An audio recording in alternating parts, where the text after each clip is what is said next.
My name is Olivia Jane Winters, and I'm a professional organizer and a business management consultant, and I live in Philadelphia. I actually was asked to be a minority inspector in 3615. That's the ward in the division. I was just purely doing this to help my mom out. She's a ward leader in a different area of the city. I'm actually I'm a registered Democrat, and I just wanted to help and make sure it was a fair election. I don't care who wins. I care that it's a fair election. I showed up to the polls at 6:30 in the morning. Immediately, I was met with a hostile attitude from all of the people that I had to work with. That would be the majority inspector, the poll watcher, the machine operator, and a committee man who was electioneering in the polls. He was wearing shirts and a hat and a mask for who to vote for. We are about like an hour and a half in the morning. We have a long line of people. We must have had, 60 people in line in the building, snaking around the building. And a woman came up and said, I'd like to turn in my mail-in ballot so that I can vote in the booth. And the girl who was clerking for me said, well, if you want to turn in your mail-in ballot, we're going to need to have you fill out this form, and the majority inspector is going to need to sign the form. The majority inspector had decided in the middle of the morning to go home and was not in the polling place for over 45 minutes. To my understanding, you as the not the majority inspector, the judge of elections, my apologies. She had gone home. And to my understanding, the judge of elections is not to leave the polling place. So she was out of the building. We needed her to sign this form. The man who was electioneering and was a poll watcher, but also a committee man, confronted myself and the clerk and said, you don't know what you're talking about. Anybody can sign the affidavit. Why don't you stop trying to cause problems? Why don't you shut up? Started getting in my face, cursing at me, telling me that I needed to be quiet, that I didn't know what I was talking about, and I should just learn to sit down and not say anything and just let it happen. And my clerk and I said, no, we're not going to let that happen. That's ridiculous. It says very clearly in our training and on this sheet that an affidavit needs to be signed by the judge of elections if somebody's going to turn in a mail-in ballot before they can go vote in the booth. We made her wait. Finally, the judge of elections came back. Not, of course, before he was threatening me. The majority inspector threatened to slap me in the face. And he told me that it was going to become a quote-unquote racial issue. I'm not really sure why that would become a racial issue. It has nothing to do with race. It has everything to do with following procedure and making sure it's an honest election.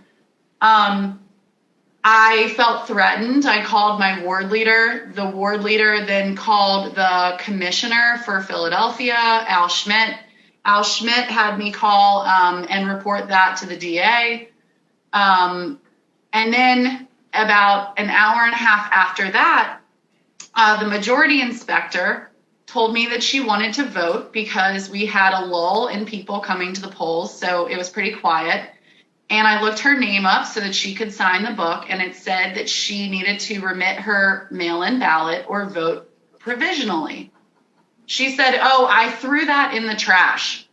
And I said, well, then you have to vote provisionally. And the machine operator and the same committee man / poll watcher who was electioneering that I mentioned before got up in my face again, told me that I didn't belong there, that I needed to shut up, started cursing expletives at me again, told me that they were going to allow her to do that and that I better be quiet about it. And then they let her go into the polls and vote. And she did not vote provisionally at all. She voted. And who knows, maybe she voted twice. Not to mention, it wasn't until I had actually called our ward leader, who had called the commissioner, who had called the DA, that they then sent representatives down to discuss this with me and defend me I mean, I had maybe 6 men there because I was being threatened in the polling place. And the committee man that I mentioned earlier, who was threatening me, then got his cousin involved, who was working the polls as a poll watcher and was also wearing electioneering gear. She got up in my face, demanded to see my credentials, then tried to refuse to give them back to me, told me that they were illegitimate minority inspector certificates. They basically told me they were going to call my council rep and he was going to come down and make me leave. Just ridiculous threats. I then testified in a hearing for the city of Philadelphia for them on election day regarding this harassment. And meanwhile, I had mentioned that until we had the deputy sheriff come down and tell us how to actually receive a mail-in ballot and how to vote provisionally, we were not doing it correctly. The judge of elections was not doing it correctly. And I cannot stress this enough. My brother had the same role as me as a minority inspector in a different polling place.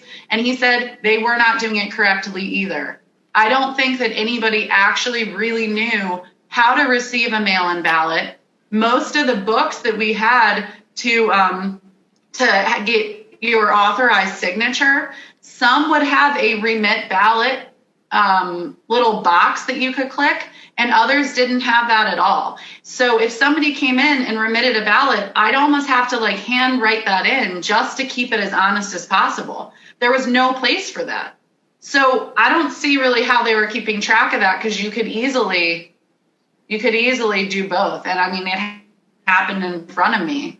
My majority inspector definitely voted and then went into the polls and voted again. And I'm unless you have questions, I'm not really sure. No. I think that's pretty much what happened. Thank you very much.